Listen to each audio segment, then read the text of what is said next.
welcome to another video. As some of you might know, I hope, if you don't, go back and watch some videos.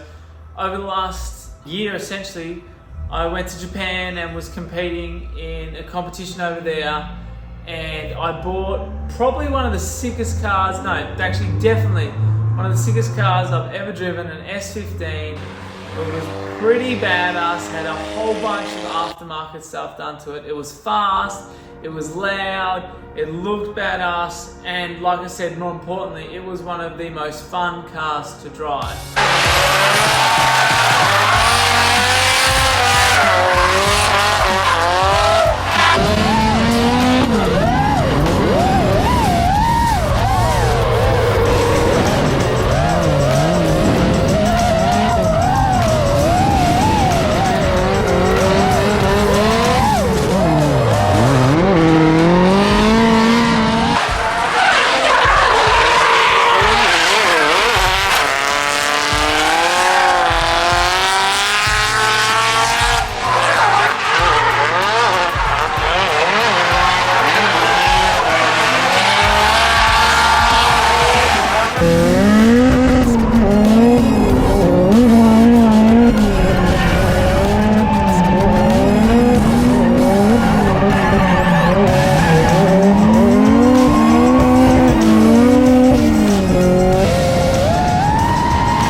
But I sold it, and this is the story behind that. You might be thinking, why would you sell that? And I agree. My plan all along was to drive for a few years in Japan and then bring it back to Australia.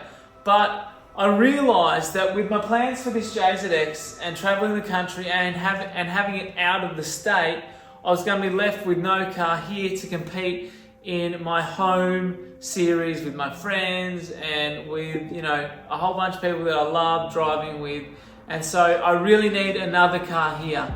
And with the S15 being all the way in Japan, it had a lot of money tied up in that.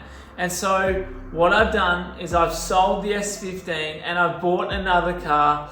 I think it's going to be fun. I think it's going to elevate my driving level. I'm going to have to drive it really, really hard to keep up with everyone else. It's not going to be competitive like the S15. Doesn't mean I'm not going to compete in it. But I bought a Nissan 350Z.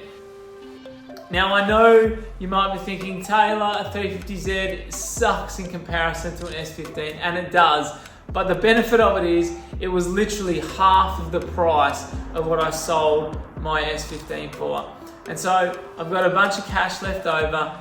A large majority of that cash is actually going to be spent on this shed, on this workshop. I want to make it way cooler, way more usable, because I actually spend a lot of time in here. I spend a lot of time in here, and I go to Japan maybe twice a year. So that's why I wanted to sort of swap over where the money was.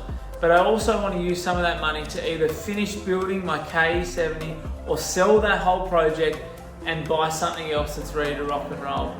Who knows what's going to happen yet, but that is a part of the plan. I'm really hoping with driving the 350 in Japan, it is going to really elevate my driving level. I had, like I said, one of the most competitive drift cars I've ever driven, and now I'm going to one of the most basic drift cars I've ever driven, but I'm still going to be driving with the same caliber drivers. Now, am I expecting to take it to them and beat them at a top level? No, I'm not. But what I am hoping is it will help me and force me even to drive harder and faster than I ever have, because I won't have the power to rely on, the grip to rely on, the angle, all that stuff. And so hopefully it's going to make me a much better driver. Now the fact is, I now have a car that doesn't owe me as much, therefore I'm not going to be as precious about it. I'm going to drive it harder, I'm going to drive it closer. If it gets dinged up, if it gets smashed up, it's not going to worry me as much. Also, it's going to be really easy to sell that car because there's a solid base, it's already set up. So I didn't actually say this, I bought it off Fausto. So he set this up, it's got hydraulic handbrake, I bought a brand new bride for it, it's got a roll cage, it's got knuckles, It's got an exhaust, it's got coilovers, it's got all the basic stuff, but it's still a 350Z. I'm filming this now only a week before we go to Japan. When this video comes out, we will be getting ready to go to Japan the following day. And I know the footage of us driving isn't going to be as cool, it's not going to be as exciting, but hopefully, because of selling it, it is going to make more videos possible to do some cool stuff. Like I said, here in the workshop, and on cars that are in this workshop. I'm really keen to drive this car. I'm really keen to see how hard I can push it. A guy that I really look up to, Julian Jacobs, Animal Style in the States, he's got a 350Z and he drives absolute wheels off that thing. I'm really hoping that I can start throwing it around like that. And again, elevate my skill, progress myself as a driver so that I can come back home to Australia, throw this big JZX around and drive it harder and harder and do better and better and better. And like I said, guys, I will see you next time from Japan. So please make sure you like and subscribe and all that stuff. And we'll see you with a 350Z in a few weeks' time.